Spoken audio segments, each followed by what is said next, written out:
देखिए आज का हमारा लेक्चर एक बहुत ही इंपॉर्टेंट टॉपिक पर होने वाला है और उस टॉपिक का नाम है इलेक्ट्रोलाइसिस। मैं आपको बता दूं कि अभी तक जो आप पढ़ रहे थे that was actually the part A of the chapter और आज से हम जो शुरू करने वाले हैं वो part B of the chapter है। और ये जो पार्ट है वो बहुत ही इंटरेस्टिंग और बहुत ही इंपॉर्टेंट पार्ट है। तो मैं चाहूंगा कि आप इस पूरे पार्ट को बहुत अच्छे से और बहुत ध्यान लगा करके पढ़ें, क्योंकि आप पढ़ेंगे तभी आप सीख पाएंगे कि what is the actual electrolysis. तो आइए आज का लेक्चर शुरू करते हैं, which is on the topic electrolysis. आज का हमारा टॉपिक क्या है? इलेक्ट्रोलाइसिस। देखिए इलेक्ट्रोलाइसिस दो वर्ड से मिलकर के बना हुआ है। एक वर्ड है उसके अंदर इलेक्ट्रो और एक वर्ड है उसके अंदर लाइसिस। एक वर्ड है उसके अंदर यूज होने वाला इलेक्ट्रो और एक वर्ड उसके अंदर यूज होने वाला है लाइसिस। इलेक्ट्रो वर्ड का मतलब होता है इलेक्ट्रिसिटी और लाइसिस वर्ड का मतलब होता है डिकम्पोजिशन।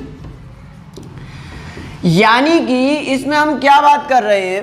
तो इसमें हम बात कर रहे हैं कि उस डिकम्पोजिशन की जो तब होगा जब आप क्या पास करेंगे? इलेक्ट्रिसिटी पास करेंगे। The process of decomposition which will take place by passing electricity will represent what? Will represent the electrolysis।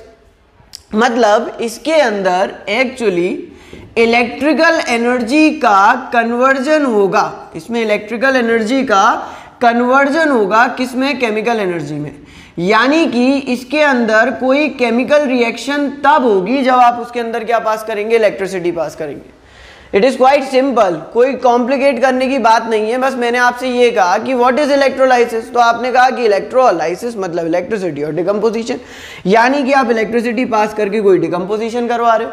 यानी आप किसी चीज को तोड़ रहे हो और इस तरीके से तोड़ रहे हो कि आप उसके अंदर क्या पास कर रहे हो? इलेक्ट्रिसिटी पास कर रहे हो। यानी इलेक्ट्रिसिटी पास करने पर कोई चीज डिकम्पोज हो रही है, कोई केमिकल कंपाउंड डिकम्पोज हो रहा है, कोई केमिकल सब्सटेंस टूट जा रहा है। इसका मतलब ये है कि आपने इलेक्ट्रिकल एनर्जी को केमिकल एनर्जी में कन्वर्ट किया।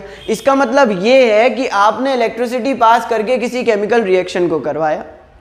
यानी कि अगर मैं डेफिनेशन लिखना चाहूं इलेक्ट्रोलाइसिस की तो मैं डेफिनेशन क्या लिखता हूं? फिर मैं आपको पूरा समझाऊंगा, बट मैं पहले डेफिनेशन लिख देता हूं। मैं डेफिनेशन लिखता हूं कि the process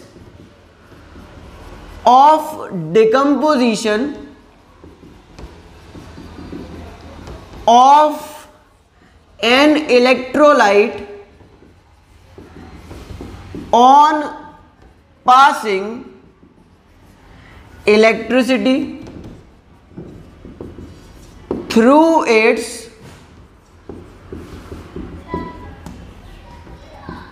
molten state or aqueous solution is called electrolysis. ये आपकी इलेक्ट्रोलाइसिस की डेफिनेशन है। मतलब इलेक्ट्रोलाइसिस की डेफिनेशन क्या हुई? तो मैंने कहा कि वो प्रोसेस ऑफ डिकम्पोजिशन, किसका डिकम्पोजिशन? किसी भी इलेक्ट्रोलाइट का। इलेक्ट्रोलाइट में आपको बता चुका हूं कि कोई भी ऐसी चीज जिसे आप आयंस में तोड़ सकते हो। तो किसी भी इलेक्ट्रोलाइट का डिकम्पोजिशन होना, और किसी भी इलेक्ट्रोलाइट का डिकम्पोजिशन कब होना? तो किसी भी इलेक्ट्रोलाइट का डिकम्पोजिशन तब होना जब आप उसके अंदर क्या पास कर रहे हो? तो आप उसके अंदर इलेक्ट्रिसिटी पास कर रहे हो। उस डिकम्पोजिशन की प्रोसेस को आप क्या कहेंगे? तो उस डिकम्पोजिशन की प्रोसेस को आप इलेक्ट्रोलाइसिस कहेंगे। सिंपल सी बात है, आप इलेक्ट्रिकल एनर्जी पास करेंगे, एक केमिकल रिएक्शन हो जाएगी। आप इलेक्ट्रिकल एनर्जी पास करेंगे, कोई केमिकल कंपाउंड डिकम्पोज हो जाएगा, और उस प्रोसेस ऑफ डिकम्पोजिशन को ही क्या कहा जाता है? तो that process of decomposition of that compound is known as electrolysis. ये जो इलेक्ट्रोलाइसिस की प्रोसेस है ये एक स्पेशली डिजाइंड वेसल्स, एक स्पेशली डिजाइंड टैंक के अंदर की जाती है, जिसे आप इलेक्ट्रोलाइटिक टैंक कहते हैं। The process of electrolysis, the process of electrolysis is carried in a specially designed tank called electrolytic tank। ये जो प्रोसेस ऑफ इलेक्ट्रोलाइसिस है ये एक स्पेशली डिजाइन टैंक के अंदर की जाती है और उस टैंक को आप क्या कहते हैं, तो इलेक्ट्रोलाइटिक टैंक कहते हैं। ये जो स्पेशली डिजाइन टैंक होता है ये जनरली बना होता है इंसुलेटर मटेरियल का, जैसे ग्लास का बनाया जाता है इसे जनरली। क्यों बनाया जाता है इंसुलेटर मटेरियल का? क्योंकि हम इलेक्ट्रिसिटी पास कर रहे हैं और हम इलेक्ट्रिसिटी पास करके ये चाहते हैं कि उस टैंक के अंदर जो मटेरियल है वो टूट जाए, ना कि हम ये चाहते हैं कि वो टैंक की टैंक में कोई केमिकल रिएक्शन जो है वो शुरू हो जाए। इलेक्ट्रिसिटी पास कर रहे हो वो भी किसी एलिमेंट से बना होगा, तो इसीलिए उस टैंक को आप किसका बनाते हैं, तो that tank is made up of that insulator material. वो टैंक किसका बना होता है, तो वो टैंक जो होता है वो इंसुलेटर मटेरियल का बना होता है। तो देखते हैं कि वो टैंक किस तरीके से दिखाई देता है और उसके अंदर की क्या प्रोसेस होती है। पहले आप इसको नोट डाउन करिए और इसको नोट डाउन करने के बाद मैं आगे की कहानी आपको बताता हूं। सिंपल सी बात है, इलेक्ट्रोलाइसिस के बारे में मैंने बताया है कि एक ऐसी प्रोसेस है जिसमें एक इलेक्ट्रोलाइट को तोड़ा जाता है जब उससे इलेक्ट्रिसिटी पास की जाती है। कब? जब उसके मोल्टन स्टेट या फिर एक्वा सॉल्यूशन से पास की जाती है। सॉलिड स्टेट हम नहीं लेते हैं, क्योंकि हम सॉलिड स्टेट इसलिए नहीं ले सकते हैं क्योंकि आप सॉलिड स्टेट से, किसी इलेक्ट्रोलाइट के सॉलिड स्टेट से आप इलेक्ट्रिसिटी पास नहीं कर सकते, क्योंकि जब इलेक्ट्रोलाइट की सॉलिड स्टेट होगी तो उसमें आयंस ही नहीं होंगे, तो आयंस नहीं होंगे तो उससे इलेक्ट्रिसिटी पास नहीं हो सकती, इसलिए आप उसका मोल्टन स्टेट या एक्वा सॉल्यूशन लेते हैं। तो जब आप उसके मोल्टन स्टेट या एक्वा सॉल्यूशन से इलेक्ट्रिसिटी पास करते हैं तो वो डिकम्पोज हो जाता है। उस प्रोसेस को आप इलेक्ट्रोलाइसिस कहते हैं। Process of electrolysis is carried in specially design tank और वेसल। जो इलेक्ट्रोलाइसिस की प्रोसेस है वो स्पेशली डिजाइन टैंक या वेसल में की जाती है और वो जो टैंक और वेसल्स होते हैं उन्हें इलेक्ट्रोलाइटिक टैंक कहा जाता है। तो मैं आपको दिखाता हूं कि वो टैंक जो होगा वो किस तरीके से नजर आएगा, how that tank will look like. ठीक है, सिंपल सी बात है कि मैंने आपको बताया कि ये टैंक जो होगा वो एक इंसुलेटर मटेरियल का बना होगा। इस तरीके से आपने एक ग्लास का वेसल ले लेना है, उस ग्लास के वेसल के अंदर आपने इलेक्ट्रोड लगा देनी है। अब ये इलेक्ट्रोड मेटल की इलेक्ट्रोड्स होती हैं या फिर आप नॉन मेटल जैसे ग्रेफाइट की भी इलेक्ट्रोड लगा सकते हैं। तो ये आपने इसके अंदर दो मेटल की रॉड लगा दी, जिन्हें आप क्या कह रहे हैं, इलेक्ट्रोड्स कह रहे हैं। तो मेटल की रॉड यानी इलेक्ट्रोड्स लगा दी। अब आपको क्योंकि इलेक्ट्रोलाइसिस की प्रोसेस में इलेक्ट्रिसिटी पास करनी है तो you need to attach it with some cell और अ बैटरी। आपको इसे किसी सेल या बैटरी से अटैच करना पड़ेगा, तो आपने ये सेल और बैटरी लगा दी। मैंने आपको बोला कि ये आपका इलेक्ट्रोलाइटिक टैंक है, this is your electrolytic tank. ये इलेक्ट्रोलाइटिक टैंक जो है वो किसका बना हुआ है, तो ये इलेक्ट्रोलाइटिक टैंक आपका एक इंसुलेटर मटेरियल का बना हुआ है। इसलिए इंसुलेटर मटेरियल का बना हुआ है क्योंकि हम नहीं चाहते कि इस टैंक में करंट दौड़ने लगे, हम चाहते हैं कि इसके अंदर जो मटेरियल है उसके अंदर करंट दौड़ने लगे। उसके अंदर मैंने दो मेटल की रॉड्स लगाई जिन्हें हमने क्या कहा है, इलेक्ट्रोड्स कहा है। अगर मेटल की नहीं है तो फिर ये ग्रेफाइट की रही होंगी, क्योंकि नॉन मेटल है, तो यहाँ मैंने इलेक्ट्रोड्स लगाई। एक रॉड जिस पर नेगेटिव चार्ज आता है, क्योंकि ये नेगेटिव टर्मिनल से जुड़ी होती है, इसे आप क्या कहते हैं, इसे आप कहते हैं कैथोड। तो ये वाली रॉड आपकी कैथोड हो जाएगी। वो रॉड जो पॉजिटिव टर्मिनल से जुड़ी होती है उसे आप क्या कहते हैं, एनोड कहते हैं। मैं आपको पहले ही क्लियर कर चुका हूँ कि कैथोड वो वाला इलेक्ट्रोड होगा जिस पर हर कंडीशन में क्या होगा, सिर्फ और सिर्फ रिडक्शन होगा। एनोड वो वाला इलेक्ट्रोड होगा जिस पर हर कंडीशन में क्या होगा, सिर्फ और सिर्फ ऑक्सीडेशन होगा। चाहे कुछ भी हो जाए, कैथोड पर रिडक्शन होगा और एनोड पर ऑक्सीडेशन होगा। इलेक्ट्रोलाइटिक टैंक में इलेक्ट्रोलाइसिस की प्रोसेस में, इलेक्ट्रोलाइसिस में क्या होता है कि कैथोड पर कैसा चार्ज आता है, नेगेटिव, और एनोड पर कैसा चार्ज आता है, पॉजिटिव। याद हो तो इलेक्ट्रोकेमिकल सेल में जस्ट इसके ऑपोजिट चार्जेस आ रहे थे, बट हमने वहां पर भी कहा था कि इससे हमें कोई मतलब नहीं होता है। हमें मतलब ये है कि कैथोड पर हमेशा रिडक्शन होगा और एनोड पर हमेशा ऑक्सीडेशन होगा। तो एक इलेक्ट्रोलाइटिक टैंक किस तरीके का है, तो मैं लिख सकता हूं कि एक इलेक्ट्रोलाइटिक टैंक जो है is made up of glass. It consist of two electrodes, one having negative charge known as cathode and the other one having positive charge known as anode. Cathode undergoes reduction and anode undergoes oxidation. इसके अंदर हम भरते हैं एक electrolyte का solution. इसके अंदर हम क्या भरते हैं, तो इसके अंदर हम भरते हैं एक इलेक्ट्रोलाइट का सॉल्यूशन। अब ये जो इलेक्ट्रोलाइट का सॉल्यूशन इसके अंदर भरा जाता है, that electrolyte solution can be molten और that electrolyte solution can be aqueous.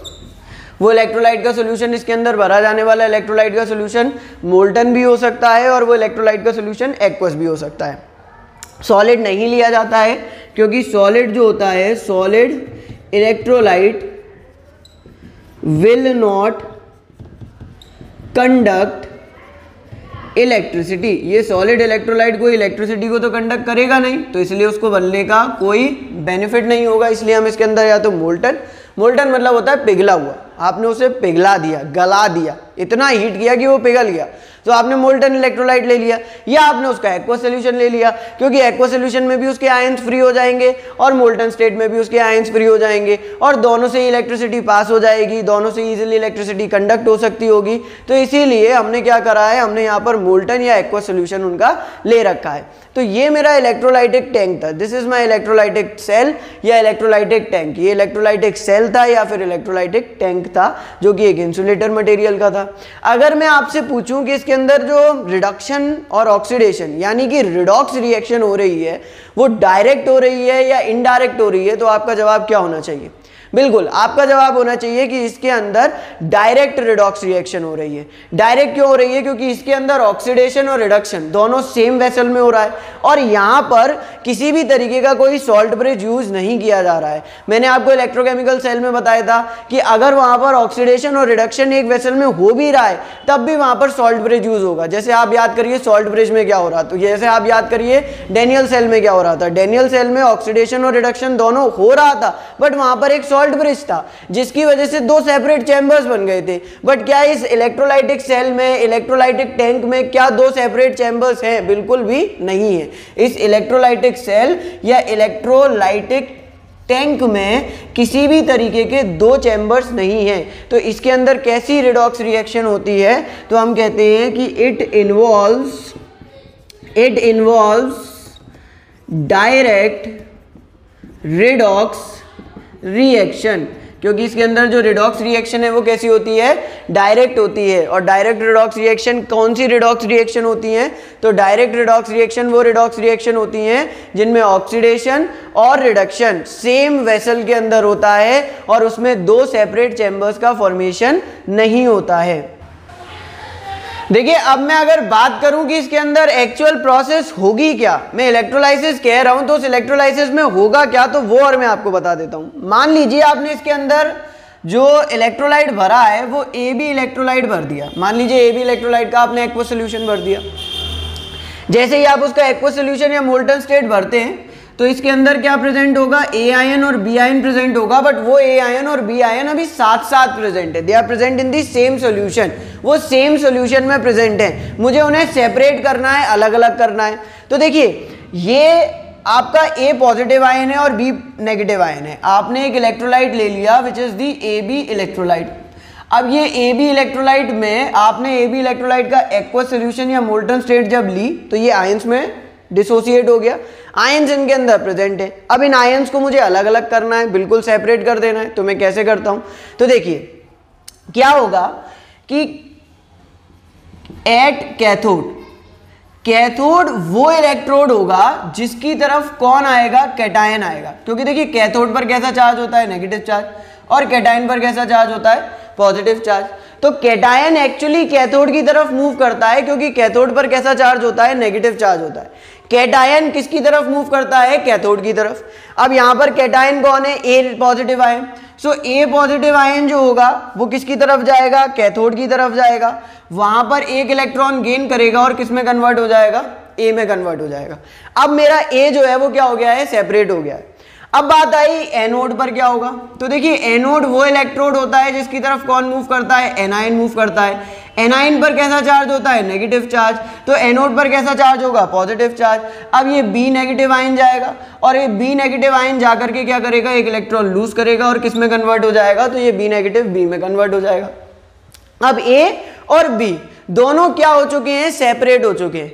A और B दोनों क्या हो चुके हैं? सेपरेट हो चुके हैं। दोनों बिल्कुल क्या हो चुके हैं? अलग अलग हो चुके हैं। और यही मेरा काम था कि हम क्या करना चाह रहे थे? डिकम्पोजिशन करना चाह रहे थे एक इलेक्ट्रोलाइट का। और वो कैसे हुआ? जब आपने इलेक्ट्रिसिटी पास करी। क्योंकि देखिए इस कैथोड ने इलेक्ट्रॉन गेन किए, ये इलेक्ट्रॉन इसके पास कहां से आए? ये इलेक्ट्रॉन इसके पास सेल या बैटरी से आए। देखिए कैसे होता है, आपको पता होगा कि जो करंट की डायरेक्शन होती है वो एक सेल के पॉजिटिव टर्मिनल से निकलती है और फिर पॉजिटिव टर्मिनल से निकल करके नेगेटिव टर्मिनल में करंट की डायरेक्शन एंटर करती है। और ये भी पता होगा कि करंट की डायरेक्शन के ऑपोजिट डायरेक्शन में आपके इलेक्ट्रॉन मूव करते हैं, तो इलेक्ट्रॉन जो होंगे वो नेगेटिव टर्मिनल से निकलेंगे, यानी कैथोड पर नेगेटिव चार्ज आ जाएगा और वो नेगेटिव चार्ज होगा वो इलेक्ट्रॉन जो होगा ये जो पॉजिटिव चार्ज वाला कैटायन है वो क्या कर लेगा, गेन कर लेगा।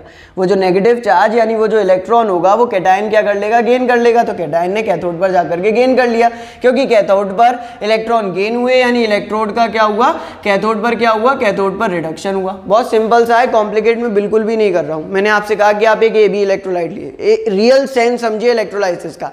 इलेक्ट्रोलाइसिस का मतलब है आपने दोनों इलेक्ट्रोलाइट में जो दोनों आयन्स थे उन्हें क्या कर दिया, एक दूसरे से सेपरेट कर दिया। AB इलेक्ट्रोलाइट जब आपने पानी में डाला तो उस पानी में A आयन भी थे और B आयन भी थे। Your job was to separate them, आपको उनको सेपरेट करना था। आपने 2 इलेक्ट्रोड लगा दी, उन्हें सेल और बैटरी से कनेक्ट कर दिया। एक रॉड पर नेगेटिव चार्ज आया, नेगेटिव चार्ज पर कौन सा वाला आयन मूव कर गया, कैटायन वाला आयन मूव कर गया। उसने जाकर के क्या कर दिया, इलेक्ट्रॉन गेन कर दिया, क्योंकि यहाँ पर नेगेटिव चार्ज था, उसको इलेक्ट्रॉन मिल रहे थे और वो रिड्यूस हो गया। फिर ये B नेगेटिव आयन वाला, देखिए ये इलेक्ट्रॉन यहाँ आया, ये इलेक्ट्रॉन यहाँ कैसे आया, क्योंकि इस B नेगेटिव ने जा करके एनोड पर इलेक्ट्रॉन को क्या किया, लूज किया। इस B नेगेटिव ने जा करके एनोड पर इलेक्ट्रॉन को लूज किया और वो इलेक्ट्रॉन पॉजिटिव टर्मिनल से नेगेटिव टर्मिनल से होता हुआ इस तरीके से पूरी साइकिल को क्या कंप्लीट कर रहा है, कंप्लीट कर रहा है। देखिए एक बात समझिए, मैं आपको ये इलेक्ट्रॉन की डायरेक्शन बता रहा हूँ, की डायरेक्शन नहीं बता रहा हूँ, करंट की डायरेक्शन आपको पता होगी कि करंट की डायरेक्शन जो होगी वो बैटरी के पॉजिटिव टर्मिनल से नेगेटिव टर्मिनल की तरफ होगी। मैं आपको इलेक्ट्रॉन की डायरेक्शन बता रहा हूँ जो नेगेटिव टर्मिनल से पॉजिटिव टर्मिनल तक होगी। तो देखिए नेगेटिव टर्मिनल यानी इलेक्ट्रॉन कैथोड पर आ गया, कैथोड पर एक्स्ट्रा इलेक्ट्रॉन था, कैटायन पहुंचा, रिड्यूस हो गया। अब एनोड पर इलेक्ट्रॉन की कमी हुई क्योंकि इलेक्ट्रॉन तो यहाँ चला गया, तो उस कमी को पूरा करने के लिए एनायन वहां पहुंचा, उसने अपना इलेक्ट्रॉन लूज किया और अगर इलेक्ट्रॉन लूज किया है तो एनोड पर क्या हो जाएगा, ऑक्सीडेशन हो जाएगा। तो यही तो मैं आपसे कहना चाह रहा था कि कैथोड पर रिडक्शन होगा, एनोड पर ऑक्सीडेशन होगा और वही हो भी रहा है। तो आप बहुत सिंपल रखिए प्रोसेस को। व्हाट इज इलेक्ट्रोलाइसिस, तो electrolysis is nothing but just the decomposition of an electrolyte on passing electricity. जब आपने इलेक्ट्रोलाइट में इलेक्ट्रिसिटी पास करी तो उसके आयन सेपरेट हो गए, अलग अलग एक जगह, कैथोड पर रिडक्शन हुआ, एनोड पर ऑक्सीडेशन हुआ और दोनों एक दूसरे से सेपरेट हो गए। This is known as what, this is known as the process of electrolysis. इसे आप क्या कहते हैं, इलेक्ट्रोलाइसिस कहते हैं। इलेक्ट्रोलाइसिस एक स्पेशली डिजाइन टैंक में होती है जिसे कहा जाता है इलेक्ट्रोलाइटिक टैंक और electrolytic cell. That tank is made up of an insulator. उसके अंदर 2 रॉड्स होती हैं, वो रॉड या तो मेटल की होंगी और नॉन मेटल में वो किसकी बनाई जाती हैं, ग्रेफाइट की बनाई जाती हैं। तो उन रॉड्स को उसमें डिप कर दिया जाता है, उन्हें सेल बैटरी से कनेक्ट कर दिया जाता है और उसमें इलेक्ट्रिसिटी पास की जाती है। जब इलेक्ट्रिसिटी पास की जाती है तो आयंस एक दूसरे से सेपरेट हो जाते हैं और इस प्रोसेस को आप इलेक्ट्रोलाइसिस कहते हैं।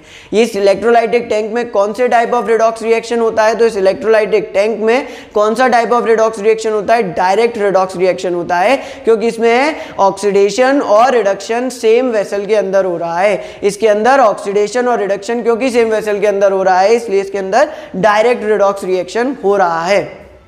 ठीक है, अच्छा ये मैंने आपसे कहा कि मुझे कैथोड पर एक आयन मिल जाएगा रिड्यूस होता हुआ, एनोड पर एक आयन मिल जाएगा ऑक्सीडाइज होता हुआ, यानी मुझे ए और बी जो है वो कैथोड और एनोड पर ऑब्टेन हो जाएंगे।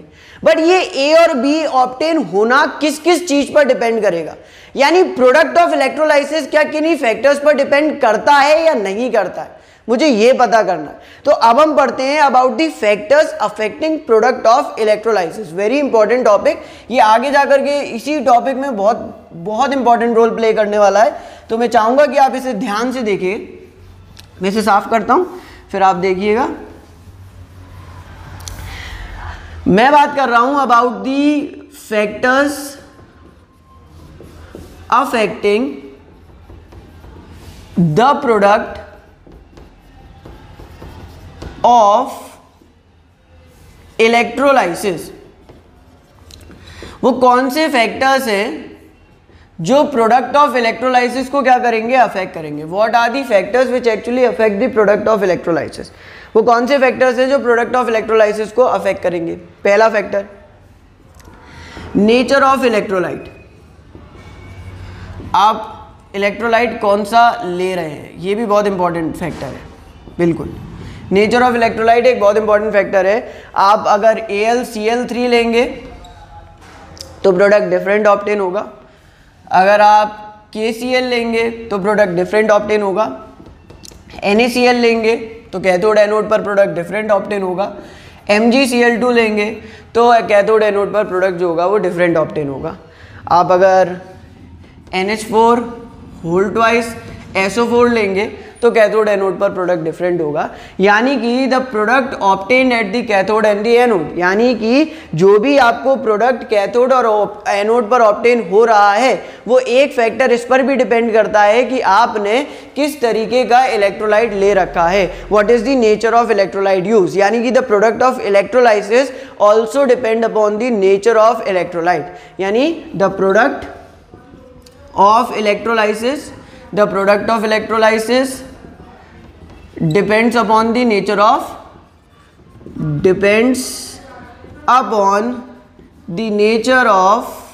इलेक्ट्रोलाइट, वो इलेक्ट्रोलाइट के नेचर पर भी डिपेंड करती है। Very important point, the product of electrolysis also depends upon the nature of the electrolyte.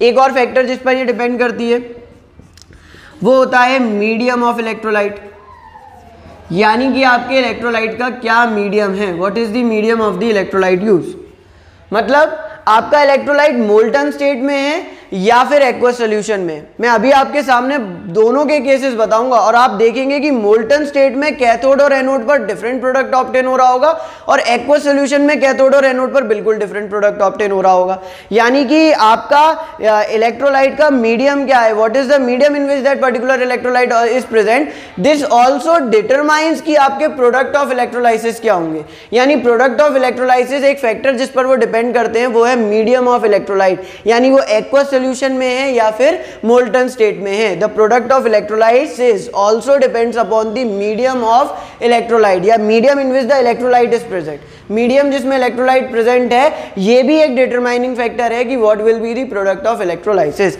यानी कि product of electrolysis depends on the medium in which the electrolyte is present, ये depend करती है उस मीडियम पर भी जिसमें इलेक्ट्रोलाइट क्या है, प्रेजेंट है। फॉर एग्जाम्पल एक्वस NaCl में कैथोड पर हाइड्रोजन गैस ऑब्टेन होती है और एनोड पर क्लोरीन गैस ऑब्टेन होती है। एक्वस NaCl अगर आप ले रहे हैं और आप उसका इलेक्ट्रोलाइसिस करवा रहे हैं तो कैथोड पर आपको हाइड्रोजन गैस ऑब्टेन होगी, एनोड पर आपको क्लोरीन गैस ऑब्टेन होगी, बट आप इसकी जगह पर मोल्टन NaCl लेते हैं तो मोल्टन NaCl में आपको कैथोड पर ऑब्टेन होगा सोडियम और एनोड पर आपको ऑब्टेन होगी क्लोरीन गैस। कैथोड पर सोडियम और एनोड पर क्लोरीन गैस। तो देखिए एक्वस और मोल्टन सेम NaCl ही है, एक की एक्वस फॉर्म है एक है मोल्टन फॉर्म है, बट जो प्रोडक्ट ऑब्टेन हो रहे हैं वो डिफरेंट है। तो मैं यही आपको बताना चाह रहा था, मैं ये बताना चाह रहा हूँ कि जो फैक्टर्स हैं वो कौन कौन से फैक्टर्स हैं जो इलेक्ट्रोलाइसिस के प्रोडक्ट को अफेक्ट कर सकते हैं। So the factor number 1 is the nature of electrolyte, कि इलेक्ट्रोलाइट का नेचर भी एक इंपॉर्टेंट फैक्टर है जो कि अफेक्ट कर सकता है प्रोडक्ट ऑफ इलेक्ट्रोलाइसिस को। अलग अलग आप इलेक्ट्रोलाइट लो, अलग अलग प्रोडक्ट आपको ऑब्टेन होंगे। फिर वो इलेक्ट्रोलाइट किस मीडियम में प्रेजेंट है ये भी एक डिटरमाइनिंग फैक्टर है, कि अगर वो एक्वस मीडियम में प्रेजेंट है तो अलग आपको प्रोडक्ट ऑब्टेन होगा, अगर वो मोल्टन स्टेट में लिया है तो अलग आपको प्रोडक्ट ऑब्टेन होगा। इसके अलावा कौन से फैक्टर्स होते हैं, तो देखिए एक फैक्टर और होता है which is the nature of electrode. Electrode का nature, nature of electrode, nature of electrode यानी आप इलेक्ट्रोड कैसी ले रहे हैं। तो इलेक्ट्रोड क्या कोई टाइप की होती है? बिल्कुल होती है। इलेक्ट्रोड दो टाइप की होती है। एक इलेक्ट्रोड होती हैं अटैकेबल इलेक्ट्रोड्स, अटैकेबल इलेक्ट्रोड्स, और एक इलेक्ट्रोड्स होती हैं नॉन अटैकेबल इलेक्ट्रोड्स। ये इलेक्ट्रोड्स भी जो है वो प्रोडक्ट ऑफ इलेक्ट्रोलाइसिस को बहुत ज़्यादा अफेक्ट करते हैं और हम दोनों के केसेस पढ़ेंगे। हम अटैकेबल इलेक्ट्रोड्स का केस भी पढ़ेंगे, हम नॉन अटैकेबल इलेक्ट्रोड्स का भी केस पढ़ेंगे। बट मैं आपको ये बता दे रहा हूँ कि नेचर ऑफ इलेक्ट्रोड में इलेक्ट्रोड दो टाइप की हैं, एक अटैकेबल इलेक्ट्रोड्स है और एक नॉन अटैकेबल इलेक्ट्रोड्स है। अटैकेबल इलेक्ट्रोड्स वो इलेक्ट्रोड्स होती हैं जो कि प्रोसेस ऑफ इलेक्ट्रोलाइसिस में खुद पार्टिसिपेट कर जाती है, और नॉन अटैकेबल इलेक्ट्रोड्स वो इलेक्ट्रोड्स होती हैं जो कि प्रोसेस ऑफ इलेक्ट्रोलाइसिस में खुद पार्टिसिपेट नहीं करती हैं। इसका मतलब क्या है मैं बताता हूँ, पहले मैं लिख देता हूँ कि अटैकेबल इलेक्ट्रोड्स क्या हैं। तो अटैकेबल इलेक्ट्रोड्स डेफिनेशन में मैं लिखूंगा कि those electrodes which participate in the process of electrolysis, वो खुद इलेक्ट्रोलाइसिस की प्रोसेस में पार्टिसिपेट हो जाएंगी, वो अटैकेबल इलेक्ट्रोड्स होंगी। जैसे आपने लिया AgNO3, मतलब आपका जो इलेक्ट्रोलाइट का सोल्यूशन है वो AgNO3 का है, एक्वस और मोल्टन, और आपने जो रॉड ली वो Ag की ली, तो फिर ये Ag की रॉड किसकी तरह बिहेव करेगी, एक अटैकेबल इलेक्ट्रोड की तरह बिहेव करेगी, यानी ये ऑक्सीडेशन और रिडक्शन की प्रोसेस में खुद ही पार्टिसिपेट करने लग जाएगी।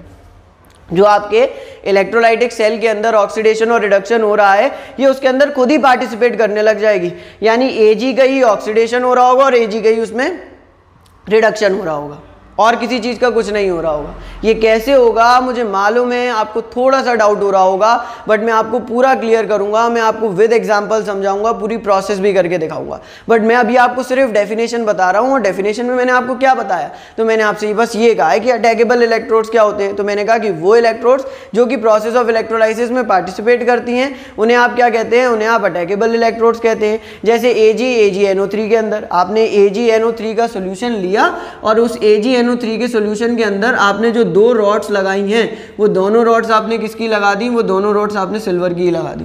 सो that electrode will behave as attackable electrode. अब वो अटैकेबल इलेक्ट्रोड हो गई। आपने कॉपर की रॉड ली और उसे CuSO4 में डाल दिया, that will also act as what, attackable electrodes.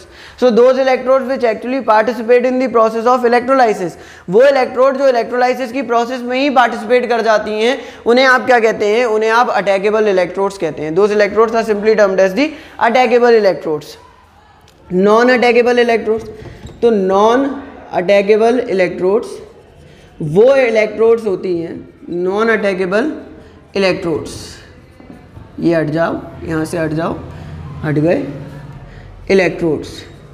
Non attackable electrodes के लिए हम कहते हैं कि those electrodes which do not participate in the process of electrolysis, those electrodes which do not participate in the process of electrolysis, वो electrode जो electrolysis की process में पार्टिसिपेट नहीं करते हैं, इन्हें आप इनर्ट इलेक्ट्रोड्स भी कह सकते हैं। They are also termed as inert electrodes. इन्हें आप क्या नाम दे सकते हैं, इनर्ट है, इनएक्टिव है, नॉन रिएक्टिव नेचर की हैं, तो इन्हें आप क्या नाम दे सकते हैं, तो you can simply termed as the inert electrodes. आप इन्हें इनर्ट इलेक्ट्रोड्स भी कह सकते हैं। जैसे कौन सी इलेक्ट्रोड, तो आपने रॉड ले ली प्लेटिनम की, ये एक इनर्ट इलेक्ट्रोड है, ये प्रोसेस ऑफ इलेक्ट्रोलाइसिस में पार्टिसिपेट नहीं करेगी। जैसे आपने ले ली ऑस्मियम की, ये एक इनर्ट इलेक्ट्रोलाइट है, प्रोसेस ऑफ इलेक्ट्रोलाइसिस में पार्टिसिपेट नहीं करेगी। पैलेडियम की, ये एक इनर्ट इलेक्ट्रोलाइट है, इलेक्ट्रोड है, प्रोसेस ऑफ इलेक्ट्रोलाइसिस में पार्टिसिपेट नहीं करेगी। रुबिडियम की, ये एक इनर्ट इलेक्ट्रोड है, ये प्रोसेस ऑफ इलेक्ट्रोलाइसिस में पार्टिसिपेट नहीं करेगी। So nature of electrode also determines the product which is obtained in the process of electrolysis। Electrolysis की प्रोसेस में क्या प्रोडक्ट ऑब्टेन होगा ये नेचर ऑफ इलेक्ट्रोड पर डिपेंड करता है। It depends upon the nature of electrodes, ये nature of electrodes पर डिपेंड करता है, बिल्कुल करता है। अटैकेबल इलेक्ट्रोड के केस में डिफरेंट प्रोडक्ट ऑब्टेन होगा, मतलब आपने AgNO3 का ही इलेक्ट्रोलाइसिस करवाया बट आपने यहाँ पर प्लेटिनम ऑब्टेन की रॉड ले ली, मतलब आपने एक नॉन अटैकेबल इलेक्ट्रोड ले ली, तो प्रोडक्ट अलग ऑब्टेन होगा। और अगर आपने Ag की इलेक्ट्रोड ले ली तो प्रोडक्ट अलग ऑब्टेन होगा, क्योंकि अगर आप Ag की लेंगे तो फिर Ag का ही ऑक्सीडेशन होगा और Ag का ही रिडक्शन होगा। ये लाइन मैं बार बार बोल रहा हूँ, कॉपर की अगर अटैकेबल इलेक्ट्रोड ले ली तो कॉपर का ही ऑक्सीडेशन, कॉपर का ही रिडक्शन होगा। इस बात को मैं एक्सप्लेन करूंगा, I will explain it with the help of an given example, साथ बने रहिए और पूरा लेक्चर देखते रहिए, आपको ज़रूर समझ में आ जाएगा। बस मैं इतनी सी बात कह रहा हूँ कि अटैकेबल अभी इतना मान लो कि जो प्रोसेस ऑफ इलेक्ट्रोलाइसिस में क्या करती हैं, पार्टिसिपेट करती हैं। नॉन अटैकेबल अभी इतना मान लो कि जो प्रोसेस ऑफ इलेक्ट्रोलाइसिस में पार्टिसिपेट नहीं करती हैं। ये इनर्ट इलेक्ट्रोड्स होती हैं। इनके एग्जाम्पल भी मैंने दे दिए कि अगर किसी मेटल की रॉड को उसी के सॉल्ट सोल्यूशन में डिप कर दो then it will act as attackable electrode. इसके अलावा नॉन अटैकेबल जो रिएक्शन नहीं करती हैं, जैसे प्लेटिनम की रॉड, जैसे पैलेडियम की रॉड, जैसे ऑस्मियम की रॉड, जैसे रुबिडियम की रॉड, दीज ऑल आर क्या, these all are the non attackable electrodes. तो मैंने आपको फैक्टर्स में बताया कि एक तो आपका इलेक्ट्रोलाइट का नेचर, एक इलेक्ट्रोलाइट किस मीडियम में प्रेजेंट है, एक्वस में है या फिर मोल्टन में है, वो डिफाइन करता है। एक आपका डिफाइन करता है कि what is the nature of the electrode, कि आपकी इलेक्ट्रोड का नेचर क्या है, ये भी एक डिफाइनिंग फैक्टर होता है। और एक और फैक्टर होता है जो कि हमारे लिए इतना ज़्यादा रेलेवेंट नहीं है, बट स्टिल मैं चाहता हूँ कि आपको मैक्सिमम नॉलेज मिले और मुझे आपको सब कुछ बताना है, तो इसलिए मैं आपको वो भी फैक्टर बता देता हूँ। वो है कि आपका इलेक्ट्रोलाइट का सोल्यूशन डाइल्यूट है या कंसंट्रेटेड है। ये हमारे इतने ज़्यादा इंपॉर्टेंस का नहीं है, उसका रीज़न मैं आपको बताता हूँ, बट फिर भी मैं आपको बता दे रहा हूँ कि जो अगला फैक्टर है वो है डाइल्यूट है इलेक्ट्रोलाइट का सोल्यूशन या कंसंट्रेटेड है। क्यों इंपॉर्टेंट नहीं है? इसलिए नहीं है क्योंकि बाय डिफॉल्ट हमें जो सोल्यूशंस पढ़ने हैं वो कौन से वाले पढ़ने हैं, कंसंट्रेटेड वाले ही पढ़ने हैं। हमसे नहीं सवाल पूछा जाता है डाइल्यूट वाले के बारे में, हमसे पूछा जाता है कंसंट्रेटेड के बारे में। मतलब आपके इलेक्ट्रोलाइट का जो एक्वस सॉल्यूशन है, जो इलेक्ट्रोलाइट का एक्वस सॉल्यूशन है वो डाइल्यूट है या कंसंट्रेटेड है। आपके इलेक्ट्रोलाइट का एक्वस सॉल्यूशन डाइल्यूट है या कंसंट्रेटेड है, ये भी इस पर भी डिपेंड करता है, ये भी डिफाइन करता है कि what will be the product of electrolysis. Dilute के केस में प्रोडक्ट अलग ऑब्टेन होते हैं, कंसंट्रेटेड के केस में प्रोडक्ट अलग ऑब्टेन होते हैं। बट इलेक्ट्रोकेमिस्ट्री एक बहुत बड़ा टॉपिक है, तो हमारे लिए 99.9% टाइम्स ऐसा होगा कि हमें कौन से वाले यूज़ करने होंगे, कंसंट्रेटेड वाले ही यूज़ करने होंगे। अभी नहीं, आने वाली क्लासेस में भी आपको कंसंट्रेटेड से ही मतलब होगा, बट स्टिल मैं आपको बता दूंगा डाइल्यूट के बारे में भी, क्योंकि आपको कुछ भी क्लियर नहीं, ऐसा नहीं होना चाहिए कि आपको कुछ भी डाउटफुल रह जाए, सब कुछ क्लियर होना चाहिए। तो इसलिए मैं बता रहा हूँ कि इलेक्ट्रोलाइट का सॉल्यूशन, इलेक्ट्रोलाइट का एक्वस सॉल्यूशन डाइल्यूट है या कंसंट्रेटेड है, इस चीज़ पर भी डिपेंड करता है कि what will be the product of electrolysis. Dilute के केस में प्रोडक्ट अलग ऑब्टेन होते हैं और कंसंट्रेटेड के केस में प्रोडक्ट अलग ऑब्टेन। तो ये हमने बात कर ली about the factors affecting the product of electrolysis. अब थोड़ी बहुत इलेक्ट्रोलाइसिस करके भी देख ली जाए, यानी एक्चुअल ग्राउंड पर इलेक्ट्रोलाइसिस कैसे होती है तो वो करके देखी जाए। तो आइए कुछ इलेक्ट्रोलाइसिस करते हैं, हम खुद अपने आप इलेक्ट्रोलाइसिस परफॉर्म करेंगे। तो मैं साफ़ करता हूँ इसे और उसके बाद हम इलेक्ट्रोलाइसिस करेंगे। पहले मोल्टन वालों की कर लें, फिर एक्वस वालों की कर लेंगे, ठीक है, फिर अटैकेबल वालों की भी कर लेंगे। क्यों नॉन अटैकेबल वालों की नहीं करेंगे? तो मैं आपको बता दूँ, बाई डिफ़ॉल्ट अगर वो मेंशन नहीं करता है कि इसके अंदर इलेक्ट्रोड जो यूज़ की गई है वो अटैकेबल है या नॉन अटैकेबल है, तो आपको क्या मान करके चलना है? तो आपको मान करके चलना है कि इसके अंदर जो इलेक्ट्रोड यूज़ की गई है वो नॉन अटैकेबल है। तो अभी जो मैं इलेक्ट्रोलाइसिस करने वाला हूँ उन सब में मैं जो इलेक्ट्रोड लूँगा वो कैसी मान करके चलनी है? नॉन अटैकेबल ही मान करके चलनी है। यानी उनमें इलेक्ट्रोड किस में पार्टिसिपेट नहीं करेगी? इलेक्ट्रोलाइसिस की प्रोसेस में पार्टिसिपेट नहीं करेगी। तो देखते हैं, मैं आपको करके बताता हूँ कुछ इलेक्ट्रोलाइसिस। जैसे सबसे मैंने पहले करा इलेक्ट्रोलाइसिस ऑफ मोल्टन NaCl। मैं मोल्टन NaCl का इलेक्ट्रोलाइसिस करूँगा, ठीक है। सो मोल्टन NaCl का इलेक्ट्रोलाइसिस मैं किस तरीके से कर सकता हूँ? तो मैं पहले एक इलेक्ट्रोलाइटिक टैंक लूँगा, उस टैंक के अंदर मैं इलेक्ट्रोड लगाऊंगा। अब मैंने मेंशन नहीं किया कि वो अटैकेबल है या नॉन अटैकेबल है, तो बाय डिफ़ॉल्ट आप क्या मान करके चलेंगे? आप मान करके चलेंगे कि इलेक्ट्रोड कैसी है? नॉन अटैकेबल है। आपके लिए जब तक मेंशन ना किया जाए कि इलेक्ट्रोड अटैकेबल है तब तक आपके लिए इलेक्ट्रोड कैसी रहेगी? आपके लिए इलेक्ट्रोड नॉन अटैकेबल ही रहेगी। तो ये मैंने नॉन अटैकेबल वाली इलेक्ट्रोड ले ली, इसे मैं कनेक्ट कर देता हूँ किससे? सेल से। इस पर नेगेटिव चार्ज आ गया, कैथोड हो गया। इस पर पॉजिटिव चार्ज आ गया, एनोड हो गया, है ना। ये मैंने इसके अंदर क्या भर दिया है? मोल्टन NaCl भर दिया है। आ जाओ NaCl, मैंने पिघलाया और पिघला करके इसके अंदर NaCl भर दिया, वो भी कैसा है, मोल्टन NaCl, गरम पिघला हुआ NaCl। मोल्टन NaCl जो होगा उसके अंदर Na आयन होंगे, Cl आयन होंगे, है ना, ये NaCl होगा और मोल्टन होगा तो उसके अंदर क्या हो जाएगा, Na आयन होंगे और Cl आयन होंगे। अब क्या होगा कि कैथोड पर देखिए, कैथोड वो इलेक्ट्रोड है जिस पर रिडक्शन होता है, मुझे पता है, और कैथोड पर रिडक्शन होता है और कैथोड पर यहाँ चार्ज कैसा है, नेगेटिव चार्ज। तो कैथोड पर कौन सा आयन मूव करेगा, तो कैथोड पर कैटायन मूव करेगा। याद रखिएगा, कैथोड पर कौन मूव करता है, कैटायन मूव करता है। कैटायन पर कैसा चार्ज होता है, पॉजिटिव चार्ज होता है। एनोड पर कौन मूव करता है, एनायन मूव करता है। एनायन पर कैसा चार्ज होता है, नेगेटिव चार्ज होता है। सो कैथोड पर कौन गया, तो कैथोड पर कैटायन गया, यानी Na पॉजिटिव आयन गया, उसने इलेक्ट्रॉन गेन किया और किस में कन्वर्ट हो गया, वो Na में कन्वर्ट हो गया, ठीक है। फिर एनोड पर कौन गया, तो एनोड पर गया एनायन, Cl नेगेटिव आयन। अब ये Cl नेगेटिव आयन जो होगा ये कन्वर्ट होगा Cl में और एक इलेक्ट्रॉन लूज करेगा। क्या Cl की फॉर्म में मिलता है, नहीं। क्या आपको क्लोरीन के एटम की फॉर्म में मिलता है, नहीं। आपको क्लोरीन मिलता है Cl2 की फॉर्म में। तो ऐसे ही इसके अंदर दो एटम रहे होंगे और वो दोनों एटम जुड़ गए होंगे और उन्होंने क्या बना लिया होगा, Cl2, है ना। तो ये क्या है, देखिए, जब कोई आयन या तो इलेक्ट्रॉन लूज कर रहा हो या इलेक्ट्रॉन गेन कर रहा हो, इलेक्ट्रॉन लूज करके वो ऑक्सीडाइज हो रहा हो, इलेक्ट्रॉन गेन करके वो रिड्यूस हो रहा हो, उस चेंज को आप प्राइमरी चेंज कहते हैं। जब कोई आयन इलेक्ट्रॉन लूज या इलेक्ट्रॉन गेन करता है तब वो चेंज जो होता है, that change is known as what, तो वो चेंज कहलाता है प्राइमरी चेंज। और उसके बाद जो उसके एटम्स कंबाइन करके एक मॉलिक्यूल का फॉर्मेशन करते हैं, यदि उसके एटम्स कंबाइन करके एक मॉलिक्यूल का फॉर्मेशन करते हैं तो उस चेंज को आप सेकेंडरी चेंज कहते हैं। This is representing the secondary change.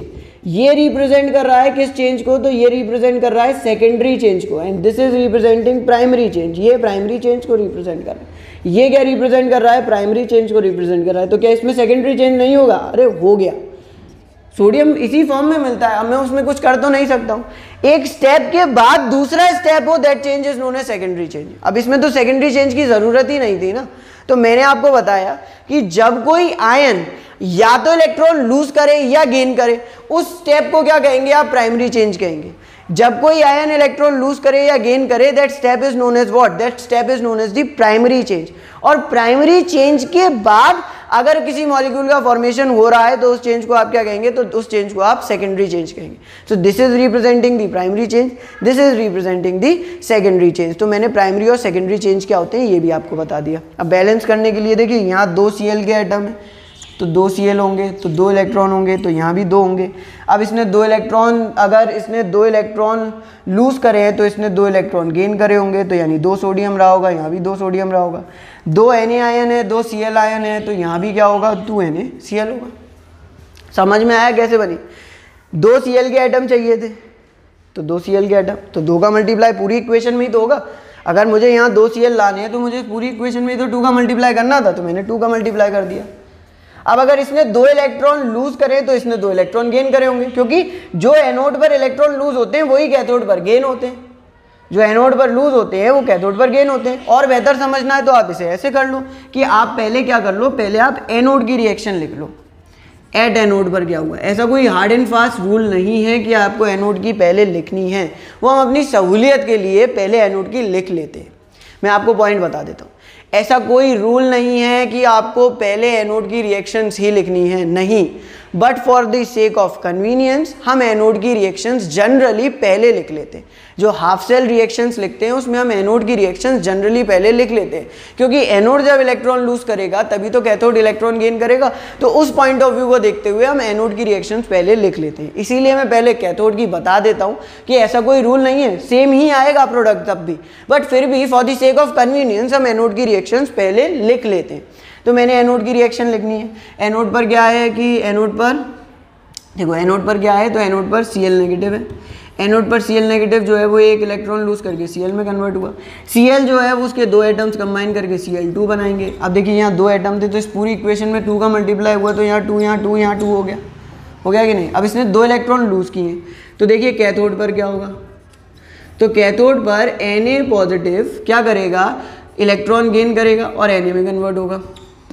दो इलेक्ट्रॉन तो दो Na पॉजिटिव और दो, अब दो Na है, दो Cl नेगेटिव है तो NaCl भी कितना होगा, 2 NaCl होगा। ओवरऑल रिएक्शन लिख दो, ओवरऑल रिएक्शन, तीनों को ऐड करो। देखो जब मैं तीनों को ऐड करता हूँ, इस वाले स्टेप को तो हटा दूँ, है ना, क्योंकि मुझे पता है कि यहाँ पर बन क्या रहा है, Cl2 बन रहा है, इसलिए मैंने उस स्टेप को हटा दिया है। ठीक है, अब देखो Cl को कैंसिल कर देगा, Na को कैंसिल कर देगा, दो इलेक्ट्रॉन को कैंसिल कर देंगे तो बच क्या जाएगा ओवरऑल रिएक्शन में, 2 NaCl gives 2 Na plus Cl2, 2 NaCl gives 2 Na plus Cl2। आपको समझ में आया, ये सेकेंडरी चेंज वाला मैंने स्टेप रब करके यहीं लिख दिया, क्योंकि हो तो एक ही साथ रहा है ना, वो बन तो क्लोरीन गैस ही रही है, तो मैंने क्लोरीन गैस यहाँ रिप्रेजेंट कर दिया। अब मैंने तीनों को जोड़ लिया, तीनों को जोड़ने पर मुझे क्या मिला, तो मुझे ये मिला कि 2 NaCl gives 2 Na plus Cl2, 2 Na plus Cl2, 2 Na plus Cl2 मिल रहा है। यानी कि during the electrolysis of molten NaCl, sodium is deposited at cathode and chlorine is liberated at anode. यहाँ से क्लोरीन गैस निकलेगी और यहाँ पर कौन डिपॉजिट होने लग जाएगा, कैथोड पर कौन डिपॉजिट हो जाएगा, सोडियम, और chlorine gas is liberated at anode. During the electrolysis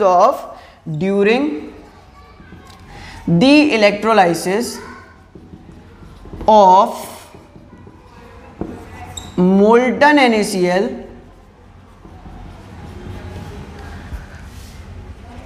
chlorine gas is liberated at anode, देख लो, and sodium is deposited at cathode। Sodium deposit हो जाता है कहाँ पर, कैथोड पर। यानी इलेक्ट्रोलाइसिस ऑफ मोल्टन NaCl अगर आप करते हैं तो क्लोरीन गैस आपकी एनोड पर लिबरेट होगी और सोडियम जो होगा वो डिपॉजिटेड हो जाएगा कहाँ पर, तो sodium will get deposited at the cathode. कुछ और इलेक्ट्रोलाइसिस देखते हैं, जैसे मैं आपको बोलता हूँ कि आप मोल्टन MgCl2 का इलेक्ट्रोलाइसिस करवा के मुझे प्रोडक्ट बताइए, मोल्टन MgCl2 का। तो आप वीडियो पॉज करिए, एक बार खुद ट्राई करिए और फिर मैं आपको बताता हूँ। कर लिया होगा आई थिंक। तो अब मैं आपको बोल रहा हूँ मोल्टन MgCl2 का इलेक्ट्रोलाइसिस, क्या प्रोडक्ट होंगे, क्या रिएक्शन होगी, सब बता देता हूँ मैं आपको, सब कुछ। मोल्टन MgCl2 का, मोल्टन MgCl2 का, ठीक है। तो पहले इलेक्ट्रोलाइटिक टैंक बनेगा अपना, वही इंसुलेटर मटेरियल का बना हुआ, ग्लास का, और इसमें मैंने रॉड डिप कर देनी है, तो रॉड चली जाओ, तो रॉड भी डिप हो गई। इसको मैंने कनेक्ट कर देना है with the help of a cell और अ बैटरी, तो कनेक्ट भी हो गया ये भी। फिर इसके अंदर क्या भर दूँ, तो मोल्टन MgCl2, तो मैंने मोल्टन MgCl2 भी भर दिया अपना, ठीक है।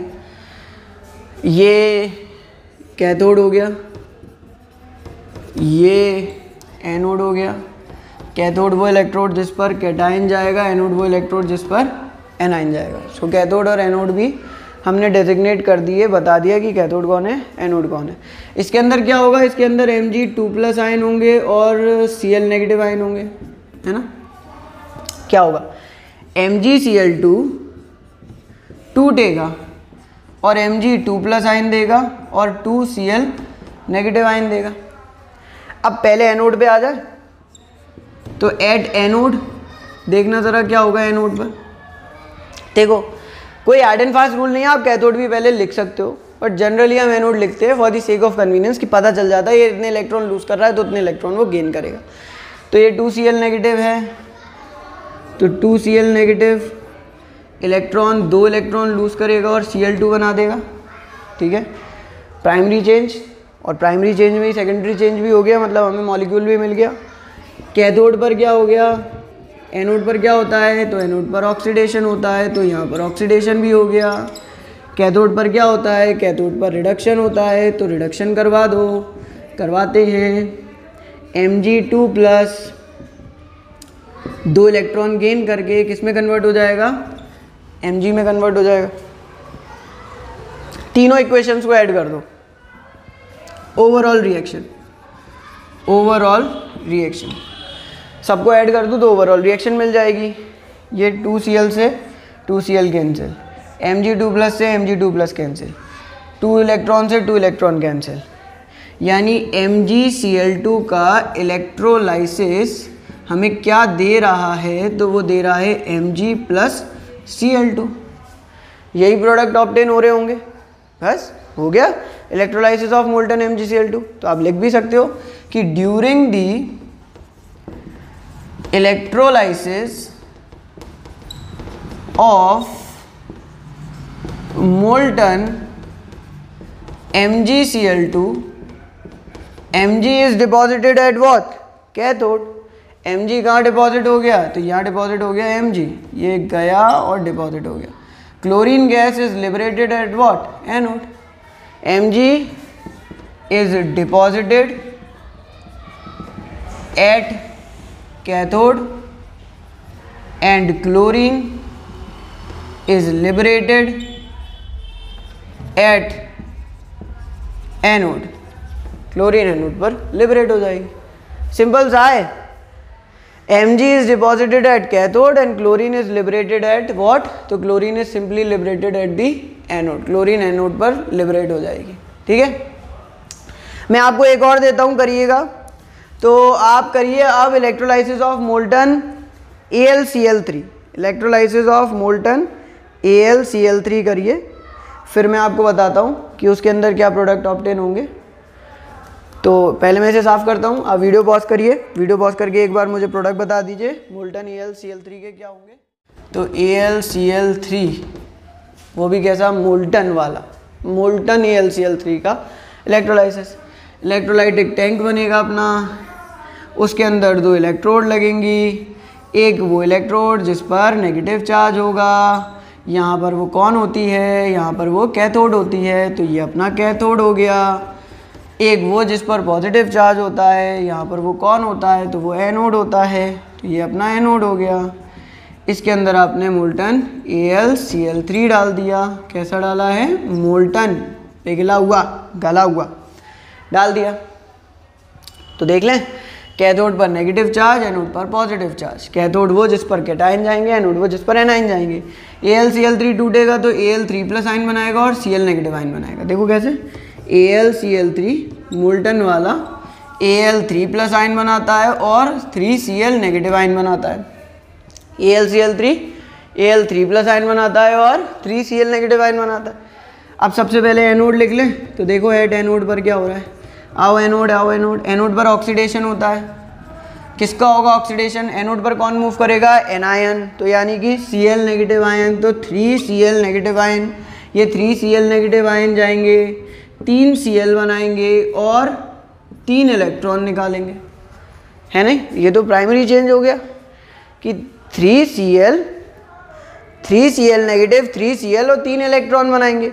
अच्छा, ऐसे ही 3Cl और 3Cl मिल करके 3Cl2 बना सकते हैं। तो मुझे 3Cl और 3Cl चाहिए होंगे, यानी कि पूरे कितने Cl हो गए, 6। तो यानी इसमें मैंने पूरे का क्या मल्टीप्लाई कर दिया, 2 का। तो ये क्या हो गया, 2 3 जा 6Cl नेगेटिव, ये क्या हो गया 2 3 जा 6Cl, और ये क्या हो गया 2 3 जा 6 इलेक्ट्रॉन, है ना।